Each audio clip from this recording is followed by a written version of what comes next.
इमरान खान माफ़ी मांगें या फर्द जुर्म का सामना करें। खातून जज से मुतल्लिक बयान पर आज इस्लामाबाद हाई कोर्ट में समाअत होगी। चीफ जस्टिस अतर मिन्नल्लाह की सरबराही में लार्जर बेंच 2:30 बजे समाअत करेगा। ज़ाब्ता अखलाक के मुताबिक 58 अफराद को शिरकत की इजाज़त। इमरान खान की लीगल टीम के 15 वकला कमरा अदालत में मौजूद होंगे। इमरान खान का हफ्ते से हुकूमत मुखालिफ तहरीक शुरू करने का ऐलान, वकला से भी निकलने की अपील। लाहौर में वकला कन्वेंशन से खिताब में कहा, मुल्क में कानून की हुक्मरानी के लिए खड़ा होना है। मुझे अपने मुल्क के लिए वकला बरादरी की ज़रूरत है। जब लॉन्ग मार्च की कॉल दूंगा तो कौम के साथ आप वकला को भी निकलना होगा। हम मिलकर इस मुल्क में कानून की हुक्मरानी कायम करेंगे और पाकिस्तान को हकीकी आज़ादी दिलवाएंगे। कप्तान की लॉन्ग मार्च की कॉल से शहबाज सरकार की कांपे टांगने लगी। हुकूमत पीटीआई रहनुमाओं को हिरासा करने लगी। शाह महमूद कुरैशी को किसानों से इज़हार यकजहती के लिए धरने में जाने से रोक दिया। तहरीक इंसाफ के रहनुमाओं की शदीद अल्फाज में मसम्मत। असद उमर बोले, लगता है इस्लामाबाद में आइन और कानून ख़त्म कर दिया गया है। बाबर अवान ने कहा, इम्पोर्टेड हुकूमत सुन ले, अवाम तुम्हें फपकी देने आ रहे हैं। इमरान इस्माइल ने कहा कि फस्तायत और खौफ में मुब्तला इम्पोर्टेड हुकूमत इंतकाम की आग में अंधी हो चुकी। पुरअमन एहतजाज में शिरकत से रोकना शर्मनाक है। किस किस की ज़बान बंद करोगे। जिस मैदान में रहे कामयाबी ने कदम चूमे। क्रिकेट हो या सियासत, हर जगह सुरखरू रहे। टीम को वर्ल्ड कप जितवाया। शौकत खानम अस्पताल और नमल यूनिवर्सिटी जैसे मंसूबे तकमील तक पहुँचाए। शफाफियत की आला मिसाल कायम की। चेयरमैन तहरीक इंसाफ इमरान खान मुल्क के मकबूल तरीन लीडर बन गए। हरदम पाकिस्तान की तरक्की और खुशहाली का आज़म लिए। कप्तान मुल्क की मोहब्बत से सरशार। हर सर्वे में इमरान खान पाकिस्तान के दयानतदार तरीन वज़ीर आज़म करार।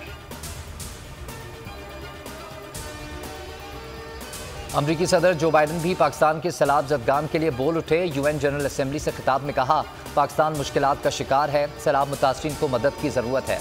पाकिस्तान का ज़्यादा हिस्सा पानी में डूबा हुआ है। मौसमियाती तब्दीलियों के असरात वाज़े हैं। पाकिस्तान की मुआशी बेहतरी के लिए इक़दाम करना होंगे। एंजेलिना जोली का सैलाब की तबाहकारियों पर दुनिया की तवज्जो मरकूज़ कराने का आज़म। National flood response coordination centre का दौरा किया। इमदादी सरगर्मियों में मसरूफ़ पाक फ़ौज की काविशों की तारीफ़ की। कहा, हर जगह पाक फ़ौज को अवाम की मदद करते और ज़िंदगियाँ बचाते देखा। बहरीनी फ़ौज की सैलाबज़दा इलाकों में ताउन की पेशकश। बहरीन के कमांडर इन चीफ का army chief general Qamar Javed Bajwa को टेलीफोन। पाकिस्तान में सैलाब से तबाही पर इज़हार अफसोस। फील्ड मार्शल शेख खलीफा बिन अहमद अल खलीफा की पाकिस्तानी अवाम को ताउन की पेशकश। ICPR के मुताबिक बहरीनी कमांडर ने रेस्क्यू और रिलीफ के लिए पाक फ़ौज की काविशों को सराहा। आर्मी चीफ का कहना था कि हमारे ब्रादर ममालिक की मदद मुतासरीन की बहाली में अहम होगी। बोल न्यूज़ ने सोशल मीडिया पर व्यूवरशिप के तमाम रिकॉर्ड्स तोड़ दिए। इमरान खान के जलसों को यूट्यूब पर सार्फिन ने सबसे ज़्यादा देखा।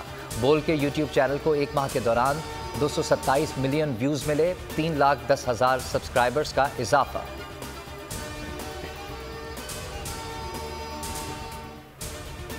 और बोल न्यूज़ की स्क्रीन पर एक और हक सच की आवाज़ बुलंद करने वाले सहाफ़ी का इजाफा।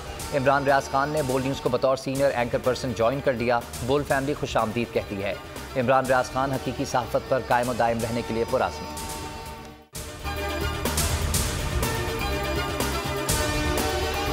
मैं हूं इमरान रियाज खान। अब आप मुझे देख पाएंगे सिर्फ बोल न्यूज़ पर। इमरान रियाज खान साहब जो हैं वो बोल फैमिली का हिस्सा बन गए हैं। बड़े अरसे बाद किसी चैनल ने हौसला किया है, तो मुझे ऐसा लगता था कि हमें बोलने की इजाजत नहीं मिलेगी, लेकिन बोल ने डिसाइड किया कि बोलने की इजाजत वो लेकर देंगे। मुझे बोल की एक चीज बहुत अच्छी लगी कि बोल ने कैटेगोरिकली कहा कि जो करना है करो, हमने अपना कोई बंदा नहीं निकालना। इमरान खान बोल के साथ जुम्मे से इतवार रात 10 बजे। सबसे ज्यादा व्यूज, सबसे ज्यादा रील्स और सबसे ज्यादा रेटिंग के साथ बोल अब भी नंबर 1 पोजीशन पर बरकरार। सब्सक्राइब करें और बेल दबाएं ताकि कोई खबर रह न जाए।